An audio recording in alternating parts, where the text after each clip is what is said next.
Hi, Timothy from Alphbanx. Thanks for coming for our interviews. Welcome. Thank you. Nice to see you. We're keeping on going with the series of interviews that we have started in Athens, and you were in Athens, but we didn't have the time to actually do the interview there. You actually gave a talk that is now already online. By the way, we're gonna publish every talk. Every talk will have a single little thread, so you'll be able to share it individually. I will put the link down below in the description.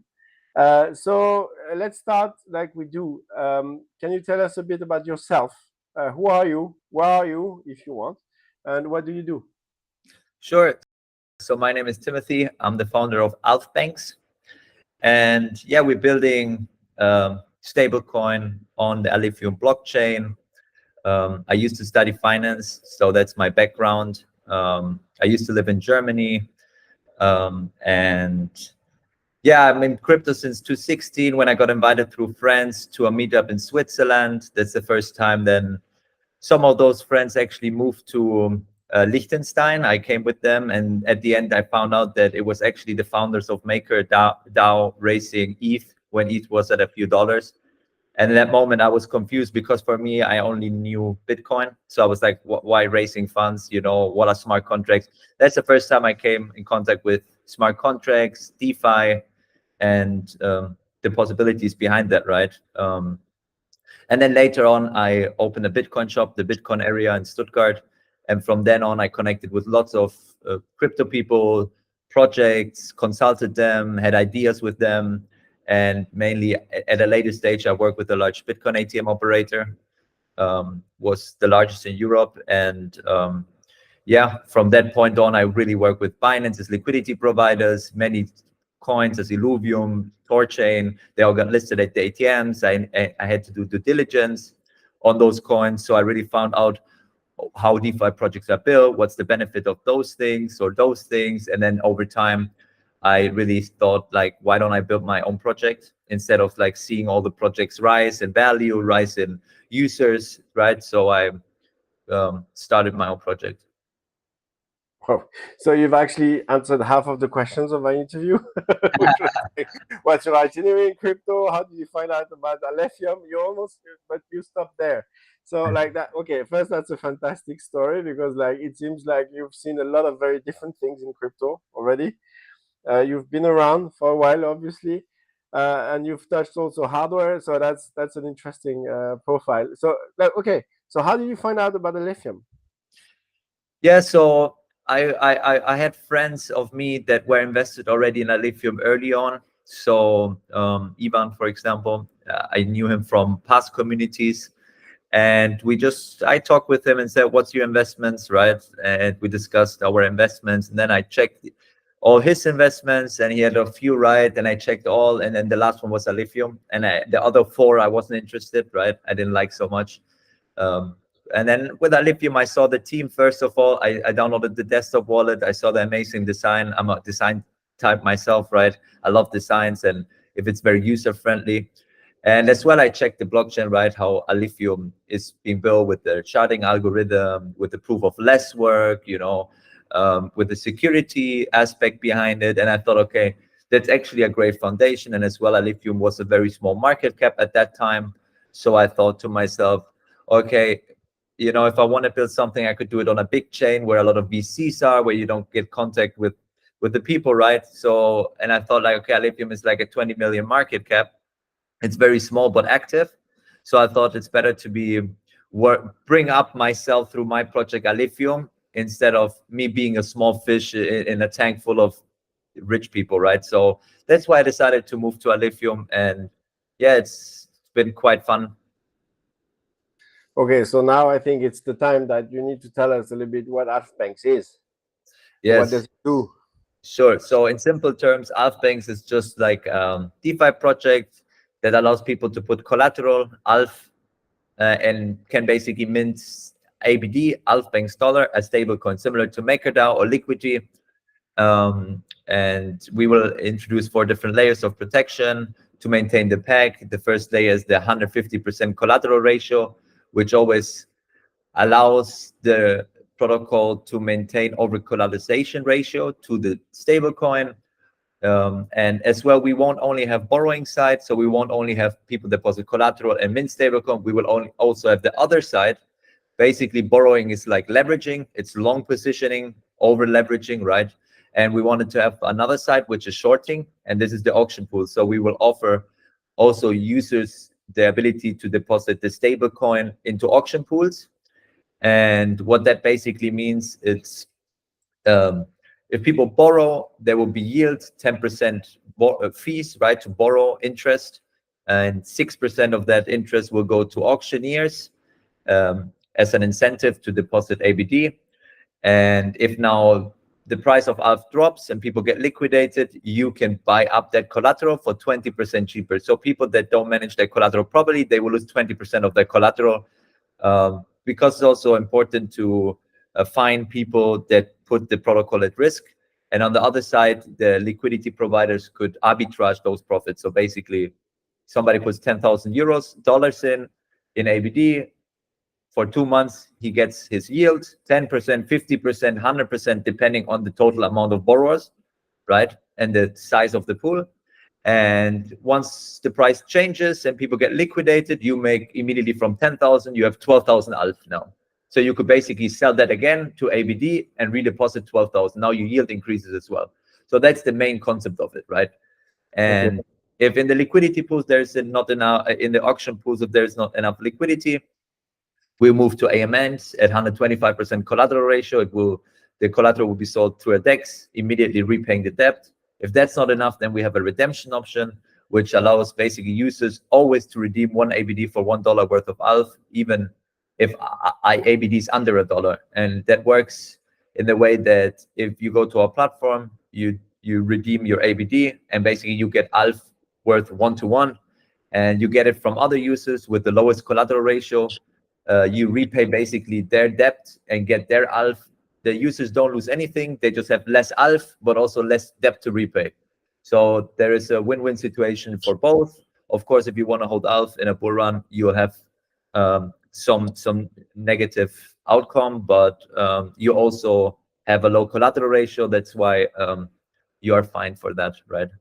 Interesting. Like, so first, it's an over-collateralized stablecoin. It's not an algorithmic stablecoin, right? Yes, that's the main difference. It's a MakerDAO liquidity model, not Luna model. Yes. Right. And you just described the 4 levels of security, right, for the repayment of debt. And so, what kind of users are you aiming for with this service? So our main USP for the whole project is not security, because most projects say, okay, we have security. That's a basic concept, right? We have to have security. That's obviously what we have. The USP for our whole project is user experience. So my goal is, or our goal as a team, is to really build that project in a way that everybody, even the 10-year-old kid that just got 50 euros from his friend in ETH, can switch it to ALF and borrow against it. So the main USP of the project is to get 1 million, 10 million, 100 million people involved into that project, because MakerDAO, Liquidity, they don't have this user-friendly interfaces where you get really fast confused and you don't know what to do. So you are scared because you use capital, right? So you want to feel secure, and we want to build it in a way that if you see it, you don't even need to read the documentation anymore. It's all described in a design way. And yeah, that's the main goal of Alphbanx. So that's a focus you're sharing with Alephium, right? Like having good UX and helping user understand what they do. So what you mean also means that you're going to have a very good interconnection with all the other pieces of the ecosystem, right? You're going to have relationships with AMMs, probably with the wallets, and you're going to have to help people on the board or even spend or borrow against their crypto. How do you plan on growing that effort? Sure. So one good thing was the meetup in Athens. So I met many people, from many projects like Ian, like Clam, like Arian. Sesame Wallet, right? And we discussed how we can build things on top or use it. I'm in discussions with Ian a lot. We talk once a week, twice a week, how far we are. So we're going to use Ian. We're going to use Alphbanx to make a seed round for the community. And as well, we talked to Sesame Wallet to see ways how we could maybe implement Alphbanx into the Sesame Wallet, so people could immediately manage their loans through that wallet, which would increase utility for us as well for them. It's a win-win situation. And yeah, from there we keep going and see also if more projects launch, how we can collaborate, and if it makes even sense, our DeFi project to combine it with, let's say, NFTs don't make really sense, right, for us. But if there is projects that have real value to us, then we try to offer them as much value as possible, so we can have synergy effects and leverage our own communities. Like Uniswap used to have, I think, those NFTs representing liquidity that you own at some point on the cure. What was it? I don't know if it was more of a marketing gimmick or a real use case, but like the idea was interesting. So okay, so you're gonna be into, like, I love the clarity. Like, you're gonna be connected to all the other projects, but you also are one of the projects that has you have a big community already, like on Telegram, on Twitter, on Discord. There's a full flywheel going on. So is it you doing this? And like, how do you plan on sustaining? Like, what's the place of the community in the project? Is there gonna be some governance? The DAO? I don't know. Yes, so we're discussing at the moment right now today, actually, even with the team, about the tokenomics. We already make the last 2 days the first technical documentation of the tokenomics. We're gonna do it as a DAO, as a voting system, right? And for us, it's very important that we connect with the community, because the community basically is Alphbanx, right? It's not us. We just provide the foundation of it, and then later on we want to be we will be already fully decentralized, all smart contracts automated, right? We don't have any access to it, and as well the community will vote on upgrades. But yeah, the community is for us the most important part, right? That's our USP. How can we make the project as user-friendly as possible so we can attract as most people? And when we have all those people, how can we develop with them newer projects? And that's also our goal, right? We already discussed with the developers new projects like a perpetual exchange on Alphbanx using ABD, allowing copy trading. We can take on-chain all traders and then filter them by the best traders, and then allow them to basically copy the best traders. If that works and we have like 10 top traders, we could even upgrade Alphbanx to self-repaying loans, because if we pay 10% interest to borrow, but now we could allow users to decide if they want to smart contracts to use that collateral and redistribute it to the top 10 traders. They take that collateral, maybe they trade 40% a year while you pay 10% a year interest. That means you repay your loan by 30% every year, and then in 3 years your loan is repaid and everything is done. So that's the next step, right? How we can connect Alphbanx with another project that generates more yield than interest is paid, and then use that yield to repay the borrower. So we really want to create the DeFi hub of Alephium. We don't want to create just Alphbanx and stop it there, right? Because once everything is automated and decentralized and done, there's not much to do. We can run the system, right? MakerDAO doesn't change anything. They stay the same since years. Now they make sub DAOs to get some innovation in, but they're scared of bringing innovation to risk the project or the stablecoin to DPEG, right? But we can separate that from Alphbanx and introduce just new projects separately. Okay, interesting. Oh, I see you have a whole roadmap planned out. So first, I've seen that you recently said that you're good with the smart contract, good with the backend integration and testing, and that now you're working on token and front-end integration on the way. So can you tell us like a little bit in terms of a timeline where you are? I mean, you don't have to, but like in terms of order of magnitude. Yeah. To be honest, we can't. We would say 2 to 3 months. That's how when we expect testnet. But also we don't want to say that's too obvious, because if we're not done, we're just not done. And right now we're testing the prototype with different data sets.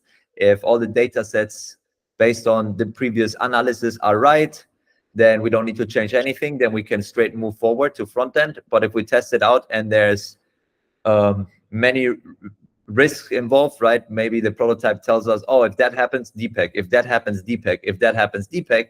Then we need to change the data. Then we need to change the prototype document. Then we need to change the technical document. And then we restart the testing. And then it takes 1 more month, right? But we're very optimistic. Don't worry, we know about deadlines in tech. Like we want it safe, better than sorry, always. So about that, there's now a few companies doing audits in the Alephium ecosystem. Like, can you tell us a bit more about like how you intend to ensure security of the smart contract? Yes, that'd be the biggest part for us later on. We will take at least 2 companies separately to audit everything before we launch. And yeah, we already in contact with a few. I'm in contact with Maud. She sends me always a few that are able to audit Alephium. Let's see what the Alephium team does also. Maybe we can discuss with them as well if they would like to check independently from the auditors what they have to, if they have any value that they can provide or input or changes. And once everything is done perfectly and there is really safety, that's when we launch. Fantastic. So that leads me to my last question. So you were in Athens among the builders. Clearly, you have a energetic and collaborative attitude in the thing you're building. Can you tell us a bit about your feeling about Athens? Did it confirm your impression of the Alephium chain? Yes, I think the good thing is also with the meetup, we're all very young people, and I think that's nice because it gives really people are much more motivated when they're younger because they still want to achieve their goals and their mission in life. And I feel like we had a lot of young people, 8, even 17-year-olds that already developed on Alephium. It's amazing. And I feel like this is amazing because like Alephium is not made for next year, right? It's made for the next 20 years. So when all those people in 20 years still there, how good are they going to be in developing on Alephium, right? So that's what I feel, that the developers are really young, but also really smart already. And they're open to collaborate. They're open for innovation. It's amazing. Like I cannot say anything negative. And I think more people will come as well once we have the Oracle running, once we can build more complex DeFi projects. I think that's going to push as well, and Bitmain. And yeah, I think then we probably won't be even able to make a second meetup because there will be not enough space in a hotel to rent it, right? We'll book a bigger hotel, don't worry. Thank you. You're absolutely right about your conclusion. I've never seen it presented like this, but you are right. I actually felt old sometimes. But that was a fantastic impression, to be honest. So listen, thank you. Thank you for your time. Thank you for building. I think everyone is looking forward what comes out of Alphbanx, and keep at it. Perfect. Thank you very much. Thanks a lot. Thank Bye. you. Bye bye.